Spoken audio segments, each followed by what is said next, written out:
ఇప్పుడు ఆ ఒనేసిముని దైవజనుడైన పౌలు ఎక్కడికి పంపుతున్నాడంటే, ఎక్కడైతే హల్లెలూయా నుండి పారిపోయి వచ్చాడో అక్కడికి ఆ యజమాని వద్దకు పంపుతున్నాడు. దేవునికి స్తోత్రం కలుగును గాక. హల్లెలూయా, హల్లెలూయా. ఏవండి, ఇప్పుడు ఆ వ్యక్తిని ఎక్కడైతే మోసం చేశాడో, ఎక్కడైతే అన్యాయం చేశాడో, లేకపోతే ఎక్కడైతే నమ్మక ద్రోహం చేశాడో, ఎక్కడైతే యజమానునికి బాధను గాయాన్ని మిగిల్చాడో అదే స్థలానికి మరలా తిరిగి ఏం చేస్తున్నాడు పౌలు? నీ యొద్దకు పంపుతున్నాను అంటున్నాడు. దేవునికి స్తోత్రం కలుగును గాక. హల్లెలూయా. మన దేవుడు ఎలాంటి వాడై అంటే, ఎక్కడ పడ్డామో అక్కడ మనల్ని లేవనెత్తే దేవుడు.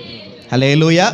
ఎక్కడ అవమానించబడ్డామో అక్కడ ఘనపరిచే దేవుడు. దేవుని స్తోత్రం కలుగును గాక. ఎక్కడ నిందించబడ్డామో అక్కడే దీవెనతో మనల్ని నిలవబెట్టే దేవుడు. దేవుని స్తోత్రం కలుగును గాక.